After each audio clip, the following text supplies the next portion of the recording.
Wonderful. I am so honored to be at this gathering. Thank you to Rachel and everyone else. I know the Herculean task of putting something like this on, but it's exactly these spaces we need to start deepening our understanding of these organisms that, as Rachel so beautifully put it, we absolutely owe our entire lives to. So I'm a climate journalist, and I primarily cover two things: climate change and air and water pollution. And in other words, that means I'm covering the willful destruction of our planet. It's incredibly bleak stuff. And several years ago, I felt myself burning out on that material and went looking for something that felt more like a form of flourishing than a form of dying. I very quickly found plants. But more importantly, I found botanists whose enthusiasm for plants, as many of you know, is incredibly infectious. And I quickly realized these were the only people I wanted to talk to for a while. I also realized I stumbled upon the field at a very exciting time. New research in the last 10 years had emerged that found remarkable capabilities in plants to do things like respond to acoustic vibrations, to behave differently toward their kin than toward stranger plants of the same species, to respond to touch, to do simple math, to manipulate predators. These all felt like pieces of a much bigger story. Science can be very fragmentary, and new information accretes slowly through 1,000 small discoveries, and it can make the bigger picture impossible to see. I wanted to unite all these little pieces together and understand what this all could possibly mean. And the result was this book, The Light Eaters. But one of my earliest calls was to Elizabeth van Valkenburg, who is right here next to me, a very accomplished plant physiologist and professor emeritus at the University of Washington. I wanted to hear about this moment in botany from her perspective because I saw her name listed as president of a group called the Society of Plant Signaling and Behavior, whose name had previously been the Society for Plant Neurobiology. That began a fascinating years-long conversation with Liz, and I began to understand the tremendous controversy I had stumbled into, which I know Liz will speak to us more about shortly. But to give you the broad strokes, on the one hand, you had plant scientists arguing it was time to expand the definition of intelligence to include plants. They were clearly making spontaneous decisions, and is not the ability to make a wise decision a hallmark of intelligence. Plus, they said this rhetorical shift could spark more serious inquiry into plant behavior and accelerate discovery in that field. And then there was the other side, plant scientists who were calling all this ridiculous. Plenty of good science had been published by folks in the plant intelligence camp, they had to concede, but their conclusions cheapened plants, they said, by using human and animal-centric terms for them. By comparing plants to ourselves, we make ourselves the standard rather than the space we ought to give to their true depth of otherness and the many skills that they have that we don't. And I find this very reasonable, yet something about the entire debate felt short to me. All this fighting over language didn't change the remarkable things that scientists were learning. Clearly, the old image of plants as passive had run its course, and it was time for something new. And human language is clearly limited, as we've discussed already today. So it made me wonder, instead of humanizing plants, could we not just vegetalize our language? We could call these traits plant memory, plant language, maybe even plant hearing. These would be metaphors, which are very tricky things that I hope we'll have more conversation around in this panel. But to do this, we'd have to hold in mind the limits of our own perception while we said these words. The plant-specific essence of them could just stand behind the word like a ghost.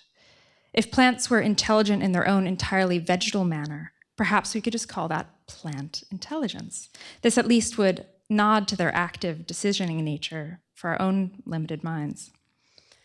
But to start, I want to take us back to the ancient world of the 1970s, when a scientist named David Rhodes noticed something strange happening in a forest at the University of Washington where he studied insects. There had been a blight of tent-forming web caterpillars who were defoliating the alders and the willows in the area. And of course, a tree without leaves cannot eat light. It effectively starves to death. But then about 2 years into this, the tides suddenly turned. The caterpillars were dying and the trees bounced back. What had happened to the caterpillars? Rhodes knew what all ecologists know, which is that everything happens in an ecosystem for a reason and nothing is pure chance. The reason in this case was that the willows and alders had changed the chemistry of their leaves to become less nutritious. They had effectively starved the caterpillars to death. But what was more surprising was that some trees had changed their leaves before the caterpillars reached them at all, as if they'd received advanced warning. So a shocking possibility presented itself that the trees must be signaling to one another. Rhodes published this paper in an incredibly obscure volume in 1983, suggesting that trees used an airborne gas to communicate. In a way, this paper would ultimately change everything about botany, but in a cruel twist, it ended his career in that moment, because back then no one believed him. Of course, flash forward to where we are now, 40 years hence, communication between plants is a known and mostly accepted, although still debated, phenomenon. And their capacity to synthesize and deploy complex chemical compounds that drift on the air and carry meaning to be interpreted by other organisms counts as an entirely additional sense, one which we certainly don't have at all. But in many ways, as we've already discussed today, science is a conservative institution for good reason. Researchers understand the tremendous responsibility of their position to be sure that when they sign on to a big new idea, they know it is supportable, repeatable. They're a backstop against false information. And that profound skepticism can mean it takes a long time to get new ideas to pierce through. And scientists also tend to resist scientific discovery, which is a known and studied phenomenon itself. So Rhodes died believing his work was incorrect. In response to all the criticism, he tried to replicate his findings, but he replicated them in the fall when his original paper had been done in the spring. What he didn't know is that in addition to all of the many seasonal changes a plant goes through, their chemical signaling is very seasonal too. It wasn't that he was wrong, there were just more variables hidden from his view. So I tell this story to remind us that science at any moment is a snapshot of what that discipline believes. It can and does change its mind dramatically sometimes. And it felt clear to me in that moment that botany was in an era of doing it about plants as a whole.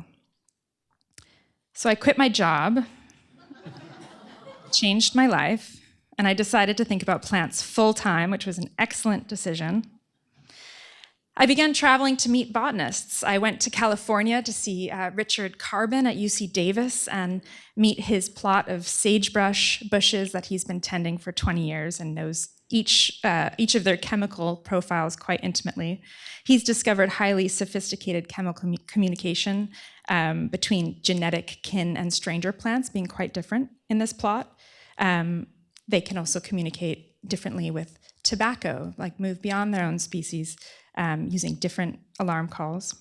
And he's also found that his sagebrush seems to take on regional dialects of a more universal chemical language, so to speak, when they're isolated in particular spots. He is in many ways extending Rhodes's earlier work.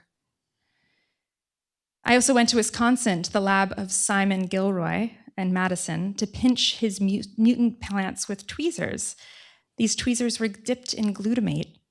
And when we pinched the midrib of a leaf under a microscope, we watched this green light emanate through the plant, which was a proxy for how they were responding to touch in real time. And this is what we saw under that microscope. This is time-lapse. The seconds are on the top left. So when the plant was wounded, the signal moved across the entire plant within 2 minutes in a wave pattern. So I was delighted to hear Merlin speaking about waves a second before. So Simon and I spoke a lot about what his findings meant. Plants clearly have a means of altering their whole body in response to a touch or a wound suffered only in one part, despite, of course, not having a brain. The signaling system appears to involve electricity and neurotransmitters, but there are no neurons nor synapses in plants. Yet that didn't stop reviewers like these two molecular biologists and also a series of neuroscientists in other journals drawing parallels. After this, I went to a temperate rainforest in southern Chile to meet Ernesto Gianoli, who we also have the privilege of having here today. Ernesto is now a professor at Tarleton State University in Texas after spending 2 decades teaching and researching at Chilean universities. His work in the ecology of plants focuses on their plasticity, meaning the range of body plans and traits that they can express under different environmental conditions. But in 2014, he discovered an incredible fact about a very ordinary-looking vine. This is Boquila trifoliolata. You may have heard of it as the chameleon vine. I know Ernesto will tell us much more about his work and his perspective on this plant, but he discovered that Boquila can mimic virtually any plant it grows beside. It is the first plant known to be capable of this truly spontaneous version of mimicry. It can change its leaf shape, its vein pattern, whether or not it's glossy or matte in texture, to match almost anything it's growing beside, or at least it tries. So here it is mimicking a maidenhair fern. I actually had the privilege of finding this one, the first case of Boquila mimicking a fern, which is a testament to how really it's just Ernesto out there looking at this in the wild. So every time he goes down, he tells me he finds new versions of mimicry and adds to the list of what it can do. He also showed me a case in the forest of a Boquila mimicking a bush called Raphitamnus spinosus, which grows a hard spike at the tip of its leaf and sort of curls it under. Ernesto explained that a spike on a leaf tip like this is a sort of hallmark of a species, yet here was Boquila, which darkened its leaves and made them glossy to the touch, and grew that curled spike too. He said this would be the equivalent of a human growing a rhinoceros tusk. It just doesn't happen. This is my favorite of these pictures of my hand with Boquila. It's a baby Boquila on the left, trying and quite failing to imitate a species of ranunculus that had been introduced to this forest less than 20 years before, which is part of why we know this mimicry is indeed spontaneous rather than this long evolutionary relationship. But crucially, the mechanism is still unknown. And so Ernesto's discovery, I think much to his chagrin, has provoked a debate about whether or not it can be said that plants have some kind of ability to see, some sort of rudimentary vision. And there's a few researchers in Europe trying to prove this right now, but Ernesto has a different theory, which in many ways is more sci-fi even than proposing sight in plants, if you can believe it. I'll let him explain that. Anyway, my role as a science journalist is not really to adjudicate debates like this. It's rather to chart a path through the science for a lay reader. I am a de facto lay reader myself, and we live in a moment of a profusion of exciting and rigorous plant research that has the potential to upend our understanding of these organisms. But the questions of intelligence or agency in plants are not, in some ways, science questions at all, I don't think. Rather, they're questions about how we assign meaning to what science observes.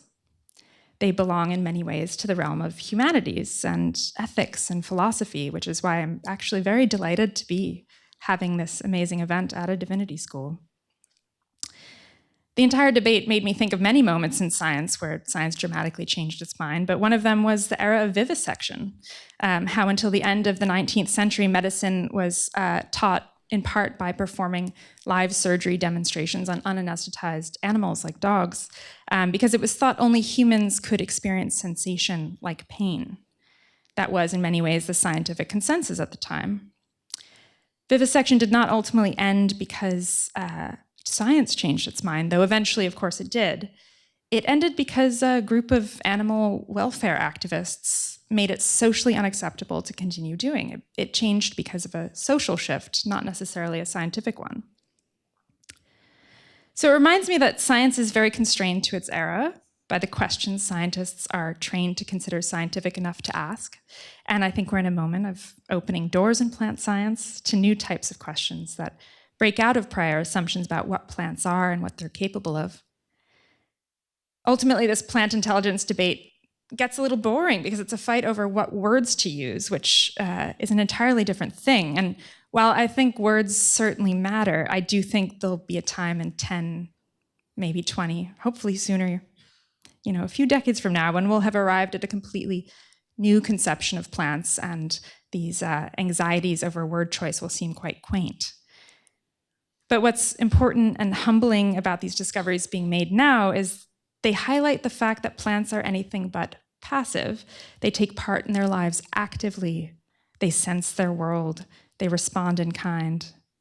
And these findings settle us back into our place in the world, which is a profoundly humble place. They remind us we're not some pinnacle on an evolutionary tree or the top of a ladder.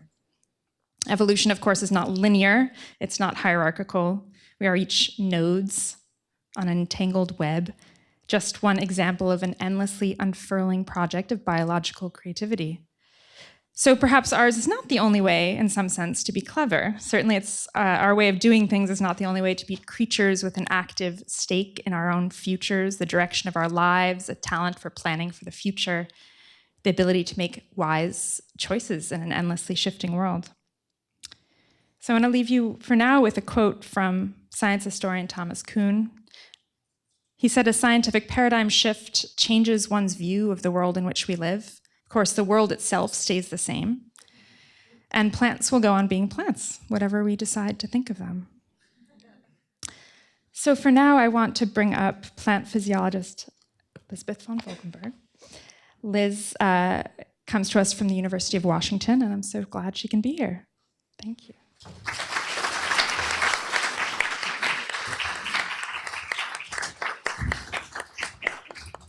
That's good. Thank you. I'm going to talk about Boquila now. Thank you, Zoe, for framing our discussion here. And it is to be a discussion, so that I'm presenting, and Ernesto is also going to present some, is to frame further what we could talk about in the room in the panel discussion. I am so tickled to be here in this room at Harvard Divinity School, coming out of my biology bubble, which has been my whole life. And so I actually need to speak from my biology understanding as a biologist and a scientist. So I'm going to do that by introducing my research and my perspectives that I've gained from my research. I hope with some humor and not too much self-seriousness. And I also would like to share perspectives that I've gained working with the Society for Plant Neurobiology, my preferred term for the group, but the group has renamed itself the Society for Plant Signaling and Behavior for reasons that you can well imagine. So this is a cartoon by Gary Larson, famous cartoonist from Seattle. And he knew a long time ago that plants are seeing each other differently than we like to see them. So the title of this presentation I have is Plants Are Plants. So he referred to it. Plants are plants, and they do what they do, and we observe them, and we make what we do of that observation. And every now and then we poke and prod to see if we were right, and the plants tell us, no, we weren't, but if you try again, you might find the answer. So I would like to keep in my mind that I am, and we are here communicating among humans about plants. We are humans, and we're stuck being humans, even when we imagine ourselves as a leaf or as a mushroom or whatever, we end up being stuck as humans. And my three questions are: how do leaves grow, which is my scientific expertise or curiosity? How do plants behave, which is such a fun topic? And what is science and what is not, which is a little bit of pedantic professorism on the topic of science. This is a cartoon that guided me through my teaching. And what it says is, this astronaut in his spaceship, I wonder how these plants grow so well out here in the deep of space. And my scientific interest is how do leaves grow and what regulates the rate of growth of plants. So this was perfect. So he looks at one of the plants and, as a human, just picks it up to see what it looks like. And oh my goodness, it's plugged into the grid. My work started out being most interested in electrophysiology and ended up in that way. So this cartoon just was fine for me. Okay, let me start with how do leaves grow? And I started as an undergraduate at Duke University a long time ago. And after that, I was a technician at their phytotron. And I worked with Dr. Paul Kramer, who was very, very famous and instrumental in understanding how plants gather water, retain water, lose water, and deal with water deficit and water stress. And he ran a RAN project, Research Applied to National Needs. Wouldn't it be nice to have those again? And he had his team contrasting the growth of soybean and cotton plants in the field, greenhouse, and growth chambers. So I was a technician first out of college, and they handed me a ruler. And although this picture is a ruler with P, I was using rulers with cotton and soybean in the field, greenhouse, and growth chambers. And actually, over the course of a few hours, you can measure that a leaf has grown using a ruler. And that made me know for sure that the plant was alive. It wasn't just sitting there, but it actually was getting bigger. Of course, if you come back the next day, the leaves are bigger and they're new baby leaves. And then you begin to realize, oh, the plant knows what it's doing here and it's growing, and it's either growing fast or slow. And I can get into that by looking at the regulation of leaf expansion. So when I was at Duke as a technician, I did a lot of measurements at the leaf and cell level and in the more measurements using morphological and anatomical techniques. I learned from the best. They were just wonderful professors there. When I was measuring overnight 24/7 for days on end, I would go rummaging around in the bowels of the building I was working in. And one day I found this book, and it was The Secret Life of Plants. And I had time in the middle of the night waiting for my next measurement. So I read it. And I thought it was the best book I had read in a long, long time. Now, The Secret Life of Plants at that time was published in 1970 something. I would have read it, 73. I would have read it in 74. So it was new, and it was getting press coverage and so on.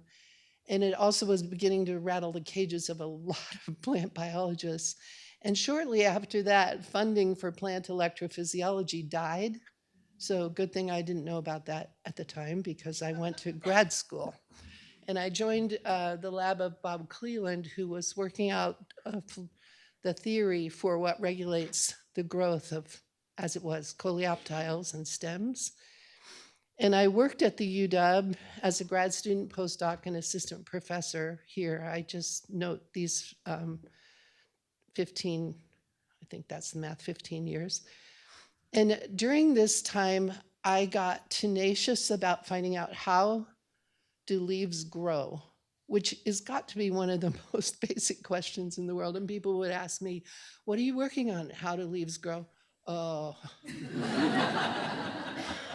But I had a really simplistic way of approaching it, which is I knew from the literature that light would make leaves grow, and you and everyone else will tell me that, oh yeah, they photosynthesize, they have food, and they grow. But I thought, no, there's more to it than that, because there needed to be, otherwise I wouldn't get a PhD, right? And so I did the experiments that were required to show that photosynthesis does not need to be involved. You can still get light to make leaves grow. You can get light to make little pieces of leaf grow. There must be photoreceptors in those tissues, in the cells, that are not chlorophyll, some other photoreceptors that are involved in making the leaves grow. Well, we did that work. I now had, is there a pointer? I can't do that. Here on the slide is a position transducer, which is an electronic device for measuring the rate of leaf growth. It's much more precise and timely than a ruler. And a pH electrode that's able to measure the pH on the surface of the leaf. And a patch clamp amplifier and electrode set up for measuring ion fluxes through individual channels on the plasma membrane. And I learned how to do all that stuff. And then we, a bunch of us, including me, created this model, which was in a growing leaf, the cell wall that bounds the cell or protoplasm of the leaf cell, the wall is stiff. Turgor pressure is driving the expansion of the cell. The cell has to loosen the wall in order for the cell to get bigger.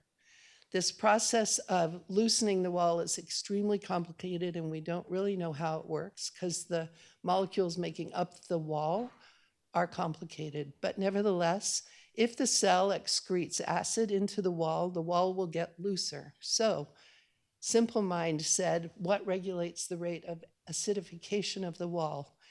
In the membrane just underneath the wall are some proteins embedded in the lipid layer, and one of them is a proton pump. And at the time, it seemed like the rate of the proton pump pumping protons was going to determine the rate of acidification of the wall. So my advisors invited me to go into the direction of looking at the protein regulation of the proton pump. And because I'm obstinate and ornery, I decided to do something different, which was to look at the ion channels that are also in the membrane. And of course, the reason I did that is because ion channel research was hot at the University of Washington, and the ion channels in the brain and the heart and other parts of human bodies were all the rage. And I thought, yeah, plants have them too. So I started looking at them. Well, it turns out that there are photoreceptors, one for red, phytochrome, one for blue, phototropin. Those two photoreceptors are molecules that sit in the plant cell that absorb red and blue light, and they regulate the activity of these transport proteins. And therefore, light without photosynthesis, without chloroplast, without sugar, light just by light in these two photoreceptors can tell the cell whether to grow faster or slower. Now, I thought I was really great. I'd figured that out. People who wanted to make soybeans grow faster in the field could tinker around with these molecules. So I came to think about plants this way. This is a very anthropomorphic way of looking at plants. I didn't talk about it in scientific meetings, but I enjoyed it in my lab setting. So then after that, I started thinking about how could we use this knowledge and information. And again, because sometimes scientists have to be, and because by nature I am simple-minded, I took some of the data and I went into the field to measure, and I found that the rate of leaf expansion predict almost completely well the biomass of poplar plantations. At the time, poplar trees were being used to make wood and paper products, and the little poplar coppices would grow 15, 20 feet of wood a year. And so looking at many different lines of poplar, we found that the ones that grew their leaves faster grew more wood. And so that was a nice way of selecting the lines to plant out in the field, is just look at the little plants, measure the rate of leaf growth, select them, put them in the field, and get more wood. So I knew that either the proton pump or the ion channels and those photoreceptors were all what was doing the work, right? Of course it was. Later, I had students who looked at tissue growth dynamics. And when a leaf is growing, it grows from the tip to the base. Most leaves do. And as it grows, it starts out in a simple form and then may form lobes or teeth. And those lobes and teeth are formed by an interaction of the vein tissue that's growing and the leaf ancillary tissue around the vein. And so you can get these toothed, and lobed leaves depending on the interaction of the interstitial leaf tissue and the epidermis and the vein. And the veins have one way of regulating their growth rate, and the other tissues have a different way of regulating their growth rate. They need to talk to each other in order to make that morphology. The morphologies have a lot to say with how the plant and the leaf uses water. And so if you look at native plants, and these are tomatoes that were growing in the high mountains in South America, these toothed leaves were better able to cope with water deficits than the non-toothed leaves. And you normally find in the tropics, the non-toothed, the entire leaves, the smooth surface leaves in the tropics. So it has a lot to do with how the plant regulates water loss. It's also true that tissue tensions determine whether a leaf is going to grow flat or curled or in a cylinder shape. And in this picture here, we peeled the epidermis off of a pea leaf, and where the epidermis is no longer restricting the internal mesophyll tissue, just causes the leaf to bend around. And so these were some projects that were derived from my interest in the regulation of leaf cell growth, tissue growth, and so on. Back to this leaf elongation and seed yield or yield of plants. I found in the greenhouse that the rate of expansion of bean leaves would predict how many bean seeds came on the bean plant. And then I started talking with the bean breeders at CIAT, which is in Colombia. And they said, "Oh, Liz, is that true?" And I said, "Yeah, we see it all the time." And they said, "Uh-huh." They were in the business of breeding bean lines to produce lots of beans. And if they could determine which lines to cross and which progeny to put out in the field just by the rate of leaf growth, they were in the money. So they said, "Come and work with us." And of course, the missing piece for me, which is the missing piece for most plant physiologists who work on cells and molecules, is not having done enough work in the field. So I went to the field. This is in Cali, Colombia, and some beautiful, beautiful bean plants. And they had hundreds and hundreds of lines of bean plants. And we tested to find out whether or not the rate of leaf expansion was going to predict the bean yield. And you know what the answer was? No. Not in the field. So it turns out that when the bean plants are seedlings, before the canopy closes in the field, the rate of leaf growth does predict bean yield. But then the canopy closes, and the plant knows that the canopy has closed by detection of light. It downregulates the rate of leaf growth, and it upregulates the formation of pods and seeds. So it really depends on when you measure the rate of leaf growth and what else is going on in the plant.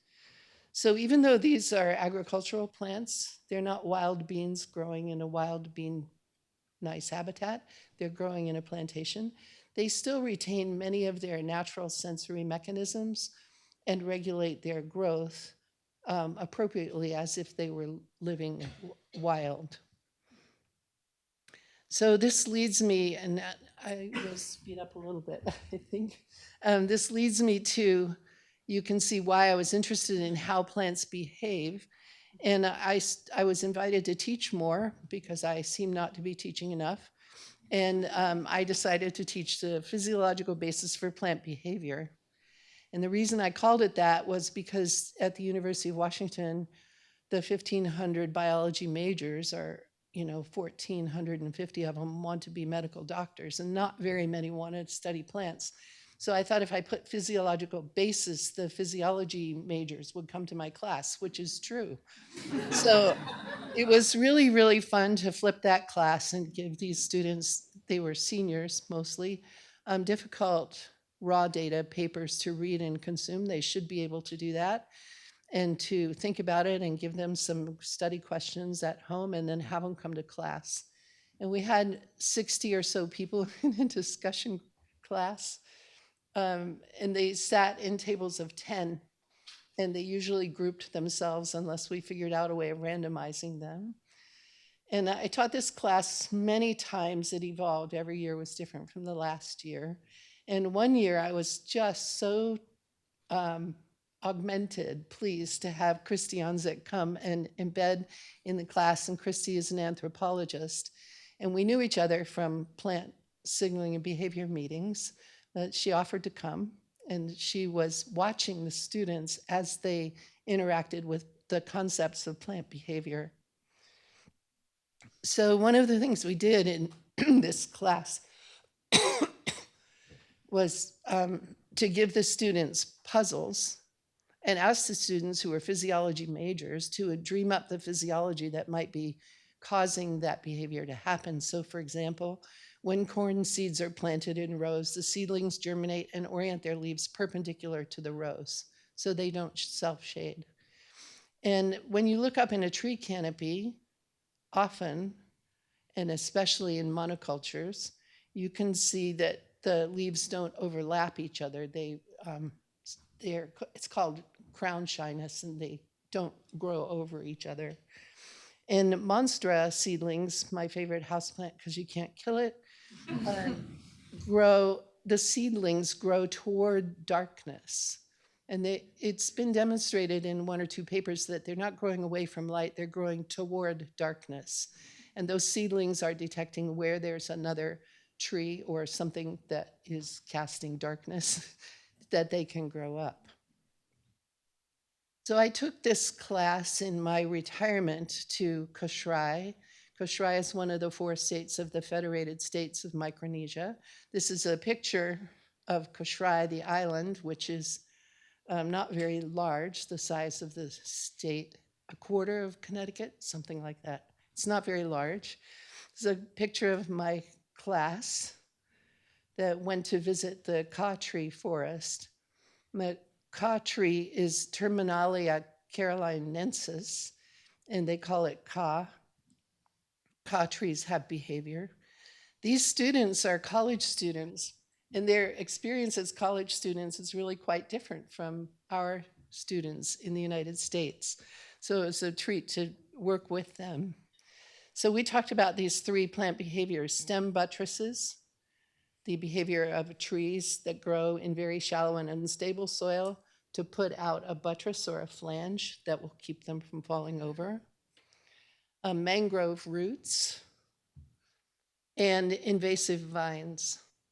Now, these students didn't have the physiology background that my students at the UW had, but it didn't matter because they had a personal acumen for why would anybody want to put out a buttress if you're about to fall over. So it was a nice lead-in for whatever biology they did know we could draw on. So in 2005, the Society for Plant Neurobiology was formed, and I was asked to be the chair of the organizing committee, which has morphed into president. And since then, the name changed. And this group describes and does scientific research in an old, growing, and also provocative contemporary field that has to do with how plants work, is the way I would put it. And there's a journal, Plant Signaling and Behavior, that's published by the group. So now I'd like to just talk a little bit about what is science and what is not. Science is a process or a discipline that can be useful and also restrictive, both. Usually if something is scientific, somebody or many somebodies have observed something interesting and reported the observation, made a hypothesis, tested the hypothesis. The strongest tests are those that disprove the hypothesis. Weaker tests support the hypotheses. So it's just something to remember, and most science students want to support their hypotheses because it feels good. And it's really, really a good idea to do an experiment that could possibly nix your hypothesis, because then you know something for real. Okay, when Christy was in my class, we noticed how the students were sitting, and Christy thought that maybe, as an anthropologist, she'd be interested to know what they thought about science. So she and I designed a task, and we asked the students to go to the whiteboard and draw a circle representing what they know about the world. So they, for real, had to draw a circle. And this represents what you know about the world. Now draw another circle showing how much you know of that from science. Okay? So as it happened in this room with multiple tables, there was one table where all the students grew up in Seattle, and I'm pretty sure attended the one high-level private school. They were friends. And there was another group of students from variety of different countries, and they had attended community college at the UW. And I would say the outcome, the performance of these two tables was similar. One of the students in this community college group had already been accepted to a neurobiology program at the UW, so that was really fantastic. So the Seattle students said this is how much of what they know about the world came from science. You know, most of it. What do you think the students from the other countries said? Now, there was a lot of conversation. It might have been 20 or 30 minutes that the class had this conversation before they, as a consensus by table, drew their second circle. And this is what they said. Not much of what they knew about the world came from science. So another thing we did in the class is we have dealt with this published ruckus. I call it a ruckus, the TIPS ruckus, Trends in Plant Science ruckus. So the students read a series of papers initiated by Lincoln Tays and other colleagues. There are many papers they've published, but basically they are the disaffected plant scientists, plant physiologists and morphologists and so on, who really don't like the idea of plant neurobiology. And they had this paper, Plants Neither Possess Nor Require Consciousness. And they're dogmatic about it. And politically across the continents have excluded scientists who don't hold that point of view. So we talked about it in our class. And one year the class decided to write a response to Tays. And it came out, Understanding Plant Behavior, a Student Perspective. And the gist of this paper was that when you have a diversity of viewpoints in a classroom, you come up with a diversity of explanations for how things work. And the tried true card-carrying scientific explanation might be one of them, but might not be representative of others or all of them. So what is science and what is not? Coming back to The Secret Life of Plants, when I read it, I knew that the only chapters that I needed to follow up were the chapters about J.C. Bose, because the other chapters in that book were pseudoscience and wishful thinking. But Bose's work was carried out at the early 1900s. He was a scientist trained in England who discovered radio waves and did a lot of engineering and then moved into plant sciences. Here you can see an instrument he developed for measuring growth rate much more sensitively than a ruler. And his work, he showed that plants move, can perceive, can sense, can do. And his work was mostly phenomenal and excluded, partly because he was working in India and because it was so outrageously new and surprising. So his work and he were ostracized. And it's possibly because he also was a poet and maybe a mystic and a member of a group of underrepresented people in scientific circles. So there's a beautiful article written by Peter Minorski on the trajectory of Bose and his science, which is worth reading for anybody who's interested in what we are in this room. So discoveries are scientific, that are scientific, need to be repeated, tested, questioned. One-off reports can really be treated as anything like hints or exciting possibilities. Popularization of scientific work draws attention, but it isn't the same as doing the science. So I'll close here with Plants are Plants. This is J.C. Bose. These trees have a life like ours. They eat and grow, face poverty, sorrows, and suffering. The poverty may induce them to steal and rob. They also help each other, develop friendships, sacrifice their lives for their children, probably written in 1905 or 10. And here is Agnes. She's walking by a tree that says to her, howdy, and she turns and looks again, and then says, do you have any idea how complicated my life has just become?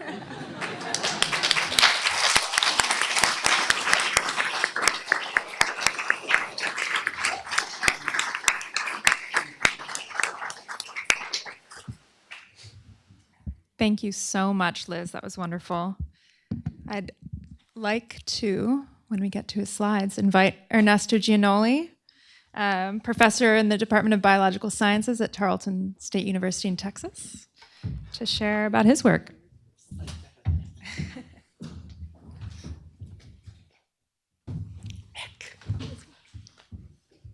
Well, thank you. It's an honor to be here. Plants and animals are different. When the first European voyagers arrived to the New World, when the first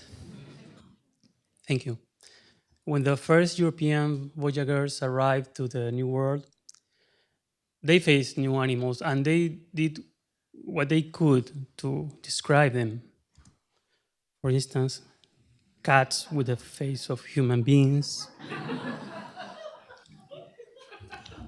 or this sort of Frankenstein, part of fox, part ape, part human being, part owl. We call it opossum. Or this armadillo that, well, any similarity to a fox is purely coincidental, I guess.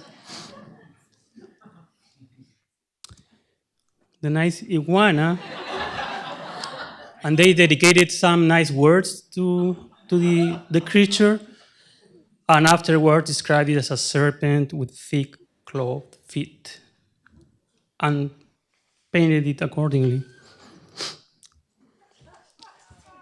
My point is that those European explorers were, to some extent, prisoners of their own culture, their cultural heritage, their cosmovision. No, I don't want to update this software. They couldn't help see the New World's fauna in that way. And keep this in mind, because we are here to talk about plants. So stop with animals and let's talk about plants. Plants and animals are different. They diverged a long time ago. And when I'm saying plants and animals are different, it may seem a platitude, right?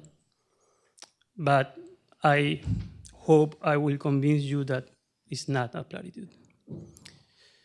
To be clear, I think that neither is superior to the other. I think that by now we have this idea of Aristotle, of this hierarchical ladder from gods to people to animals to plants to stones.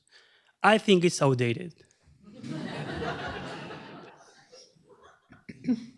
So my point here is that those scholars championing the upgrade of plants often do so by drawing parallels with animal abilities. You know, plants have agency, intelligence, they have eyes, they have brains.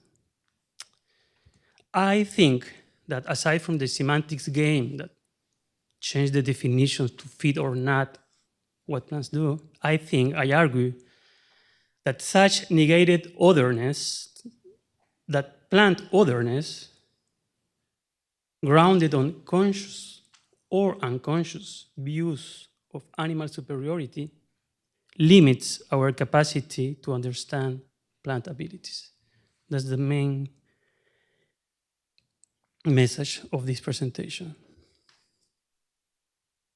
And to illustrate my point, I will tell you about plant vision and leaf mimicry by the vine Boquila trifoliolata, which, funny enough, when science covered the report of the finding of this vine doing mimicry, it dubbed Boquila the chameleon vine.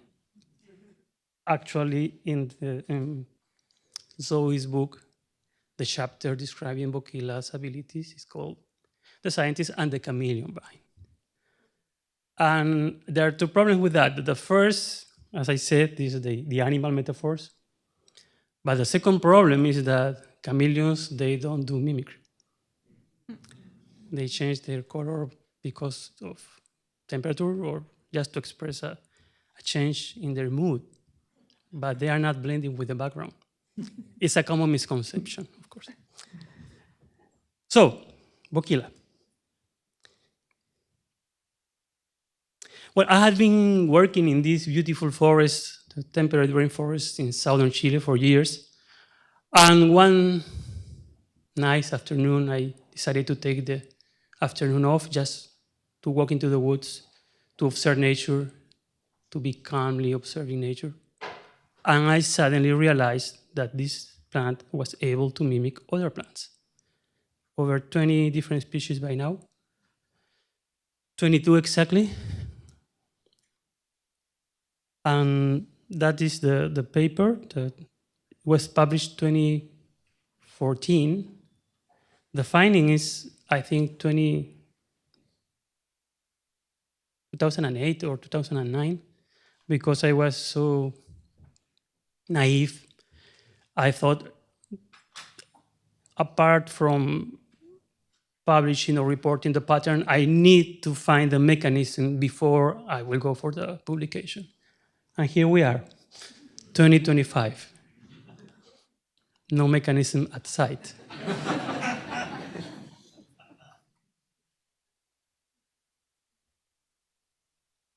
So for those of you that are not familiar with Boquila, the red arrow points to Boquila, the yellow arrow to the host, the tree that is being mimicked.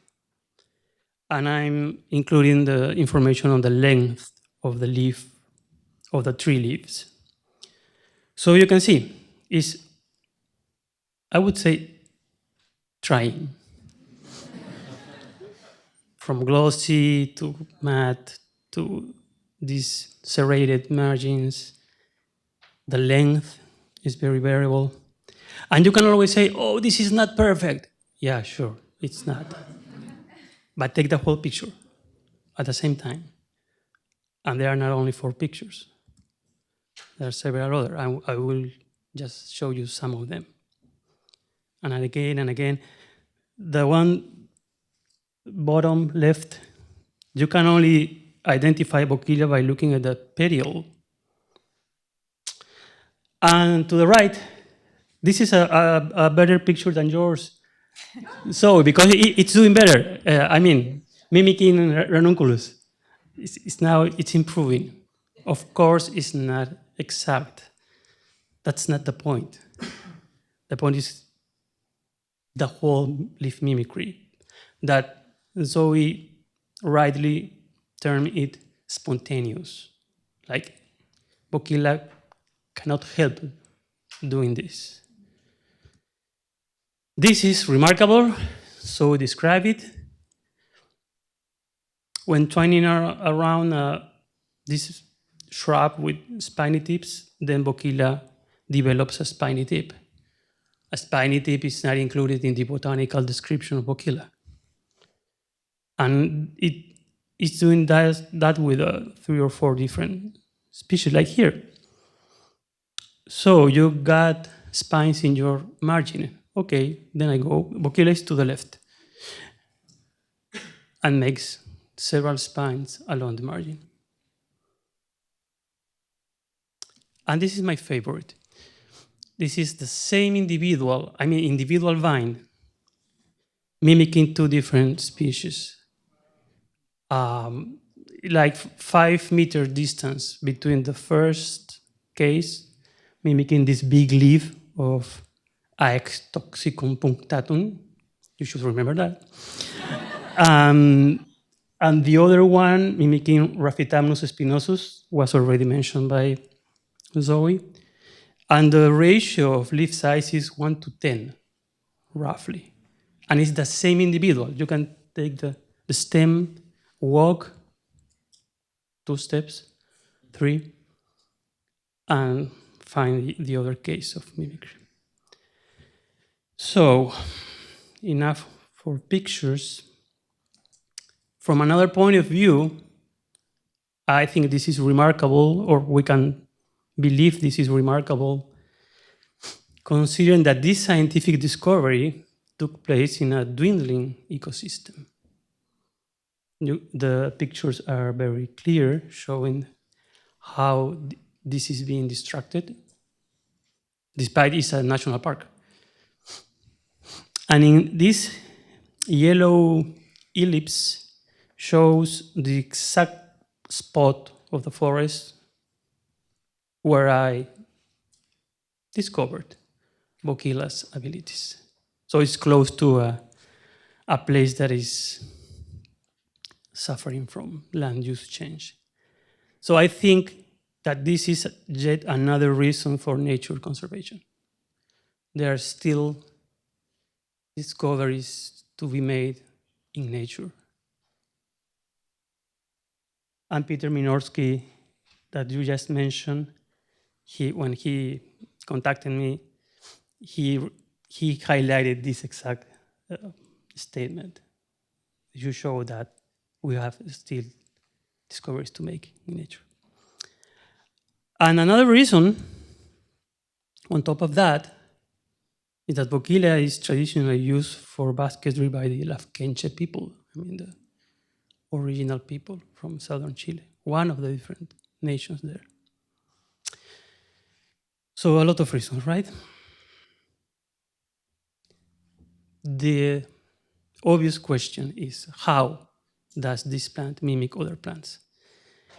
And there's no time for you to explain how I arrived to this question. You can ask in the Q&A. How I arrived to this hypothesis, I meant. This was formulated by 2010 or 11 and finally published 2014. For the record, this hypothesis was described by the reviewer of the paper as, quoting, ridicule. Exactly, that was the word he used, or she used. So I think that bacteria could be vectors from the trees to Boquila, carrying transposons or some epigenetic factors that alter the expression of genes related to leaf shape, color, size, etc. That's my hypothesis. Later on, we can discuss why I think this can be true. And by then, of course, there was nothing close to that. Zoe described it as still sci-fi. But what I'm going to show you now are the different stepping stones that have been published from other species that make us, or make me, think that this is plausible. I will go quick into this part. This horizontal gene transfer in plants is not rare. There are reviews on the subject, so not a wild idea. Horizontal gene transfer can involve key elements for plant function too. Horizontal gene transfer can involve vectors, it has been shown. But the problem is that all of these examples of horizontal gene transfer are discrete events that occur once in evolutionary history, species 1 and species 2. To account for this phenomenon for leaf mimicry in Boquila, we need a similar mechanism, but this time operating at an ecological time scale, like now. Remember the example with the weed. It arrived to the national park 10 or 20 years ago. So we need epigenetics. What is epigenetics? Shortly, changes in gene expression without modifying the sequence, the gene sequence. So that imagine A and B are two different chromosomes. The sequence is the same, gray and dark gray. And you had this black triangle, which is something that could be a chemical, can be a part of RNA, can be a protein. They modify the expression of the genes without changing the sequence. Okay, the genome is the same. It's expression what changes. And we know that bacteria can interact with epigenetic factors, modifying gene expression. Again, different species, not Boquila. And this is rather recent, 2021, 2018, microRNAs, which are very widespread, thousands of them around, they are epigenetic factors. They have been shown that coming from one plant species can regulate gene expression in another plant species. So it was not that ridicule, the idea. And have been published in Nature and Nature Plants, showing that this is happening in parasitic plants and host and just say normal plants.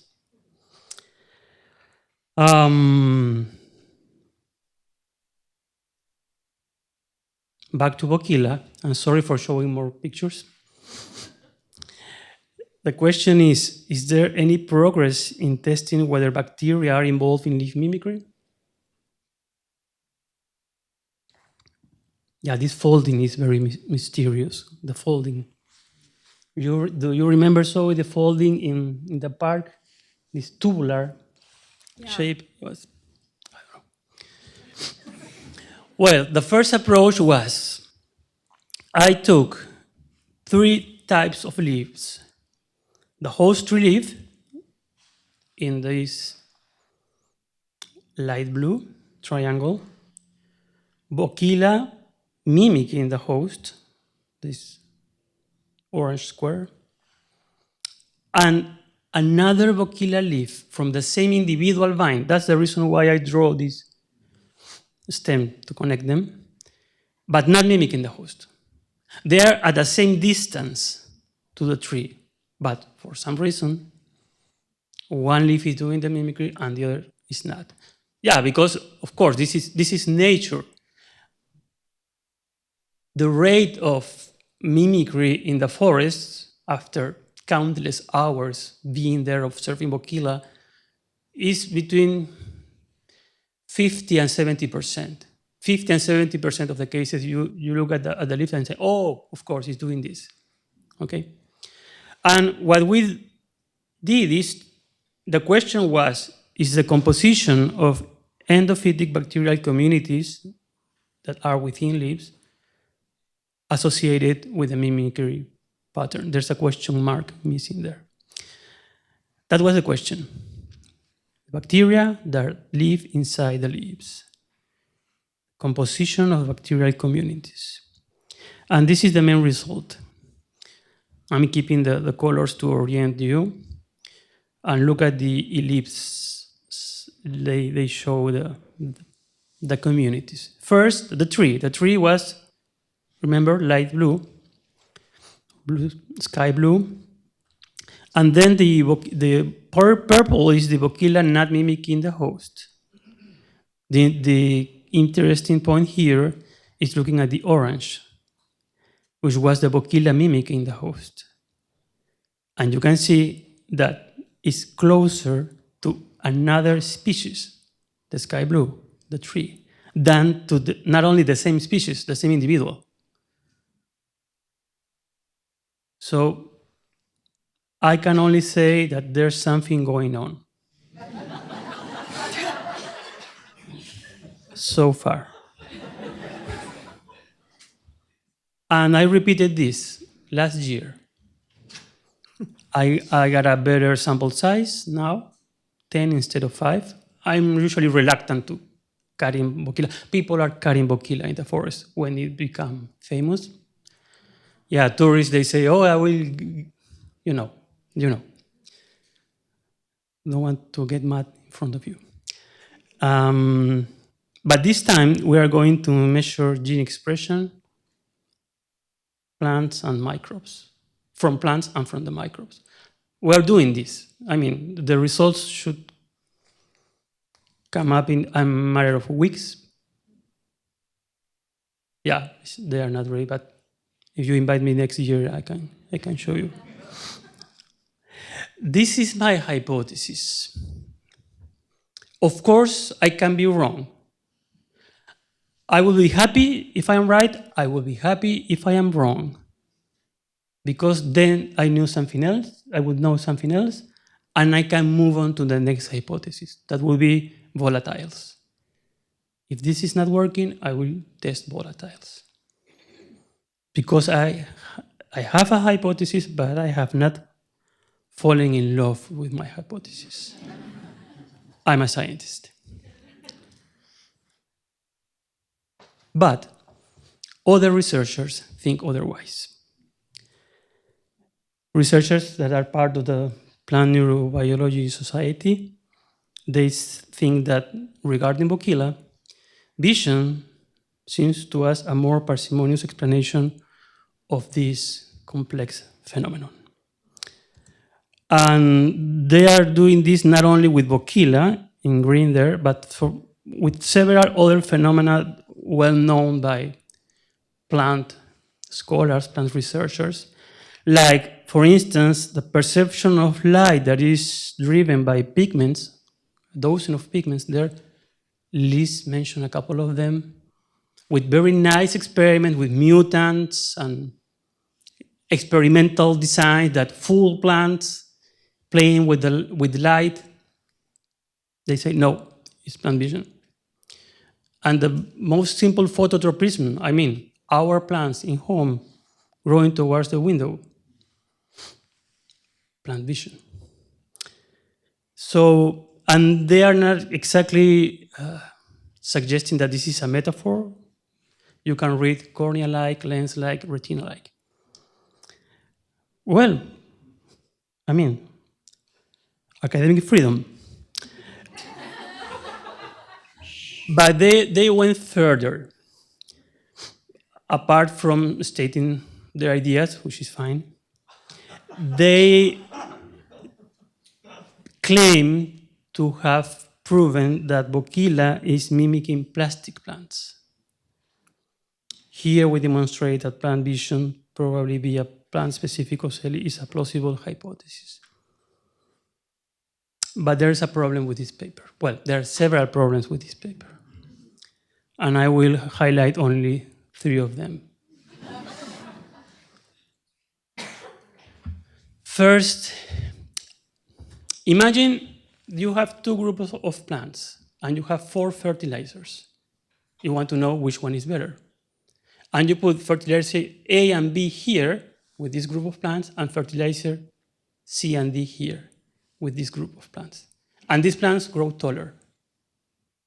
And your conclusion is which fertilizer is making plants growing taller, C or D? You can't, because this is called conflated factors in experimental design. And what they did is they put these plastic plants here, and they grew Boquila from the floor till here. So they compared Boquila close to the plastic plants with Boquila far from the plastic plants. But at the same time, these were young leaves, those were old leaves, plus those leaves, the old leaves, were growing under 2 shelves. I mean, under a different light microenvironment. So they conflated 3 factors: distance to the plastic plant, light microenvironment, and leaf age. And there are tons of papers showing that light microenvironment and leaf age modify plant phenotype. That was one of the problems. The other problem is that there's no picture. Come on. I mean, you're claiming that Boquila is mimicking a plastic leaf. Great. They got the IG Nobel for this, the anti-Nobel. But show me the pictures. I am flooding you with my pictures. Show me one. There's no picture there. Ah, by the way, this is not personal.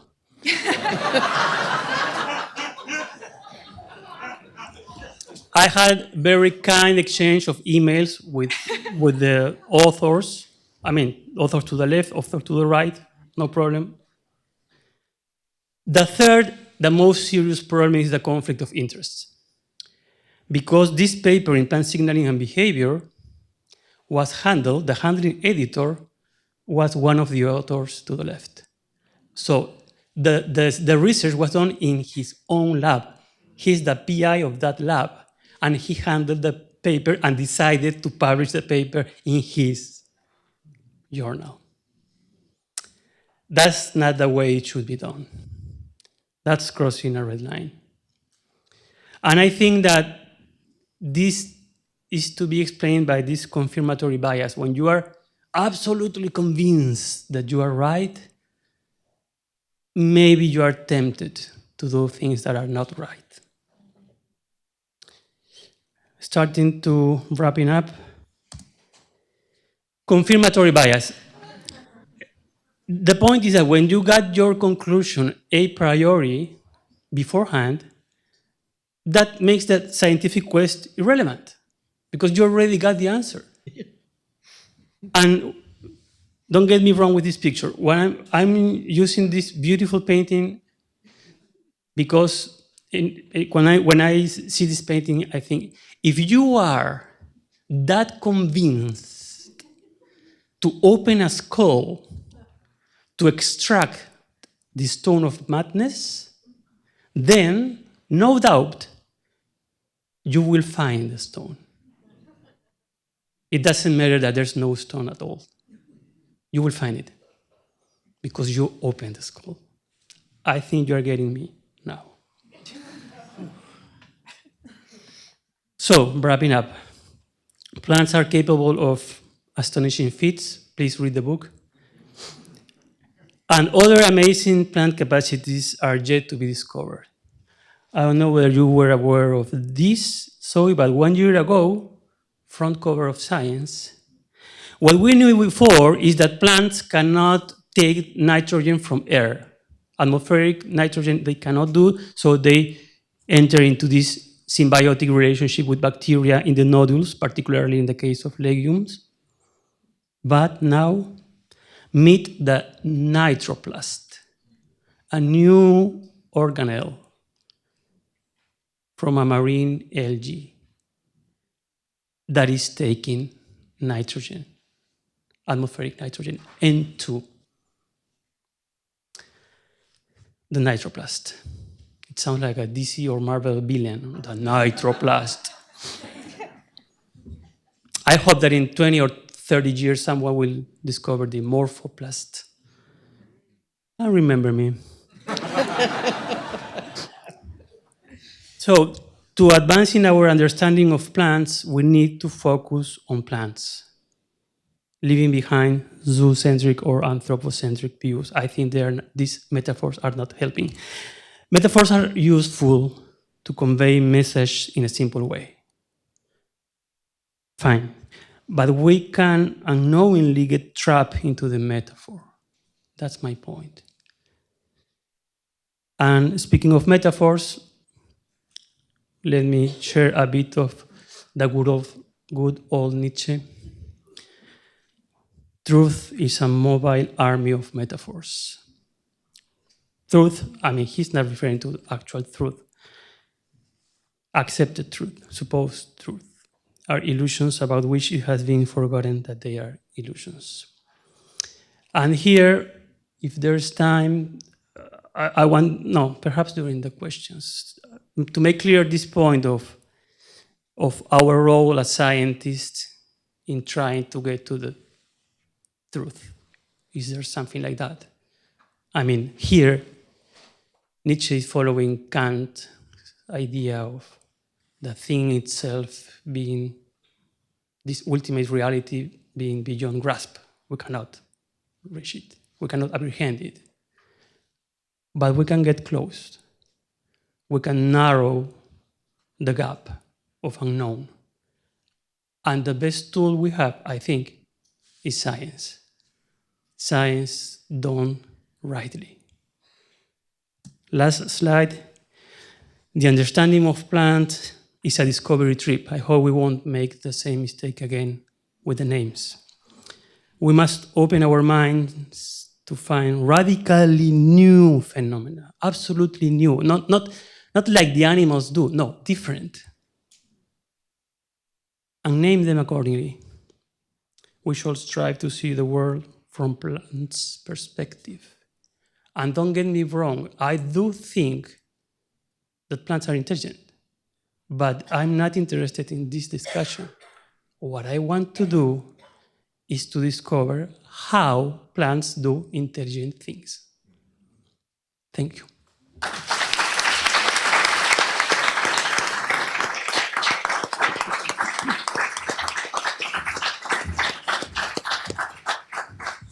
No, thank you, Ernesto and Liz. Those are both wonderful presentations. And in the interest of making this a genuine discussion, I'm going to keep my own questions super short so we can take as many questions as possible from all of you.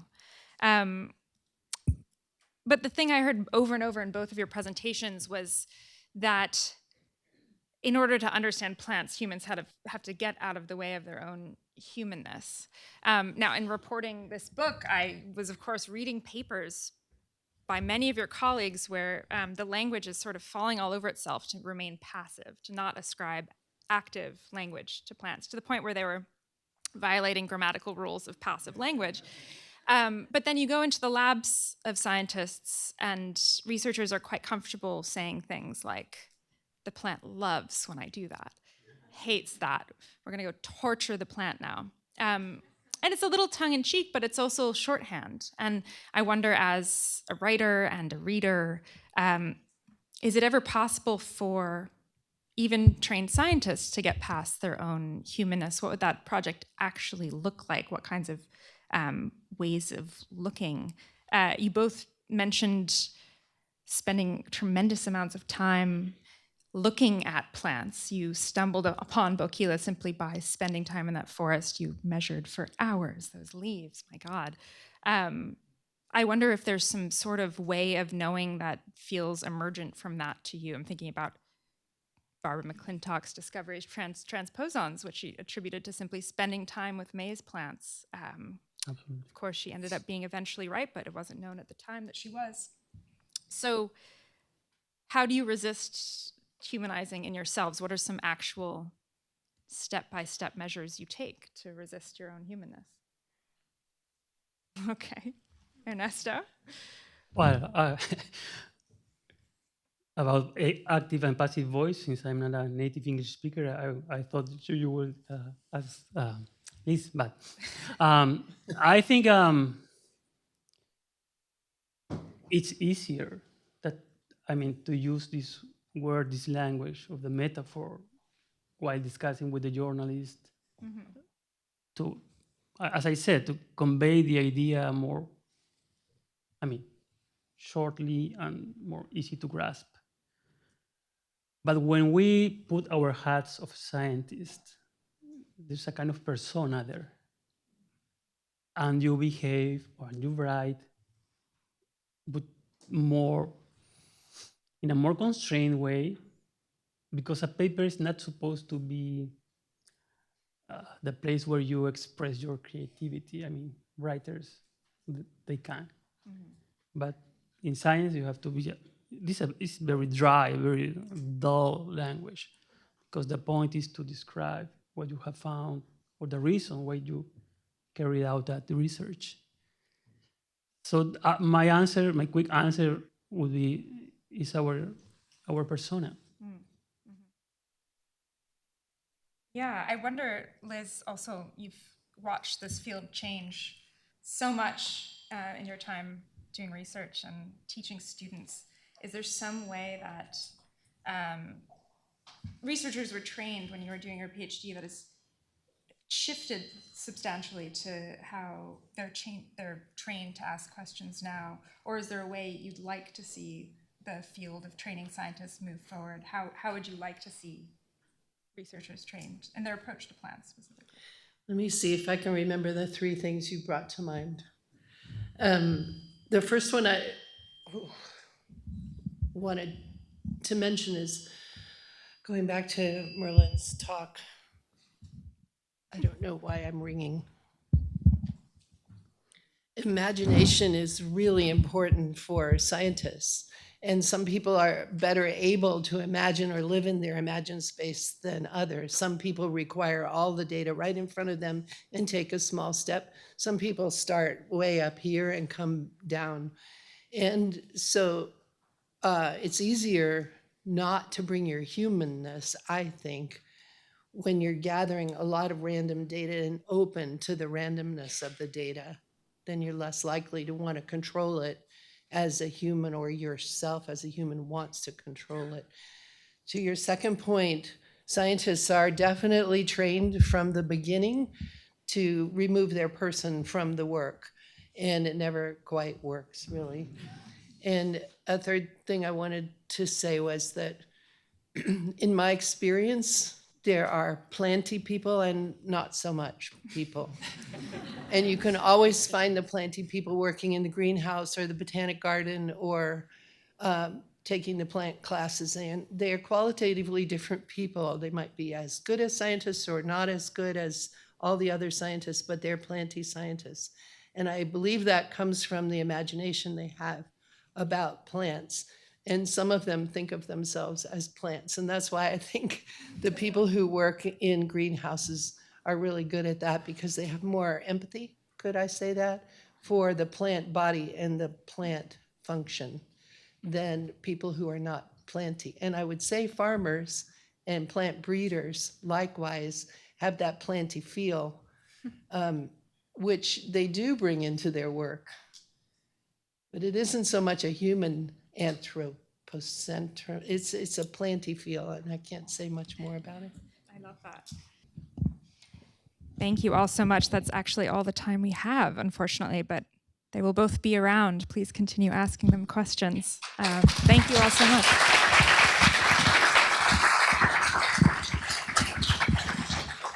cswr.hds.harvard.edu, copyright 2025, the President and Fellows of Harvard College.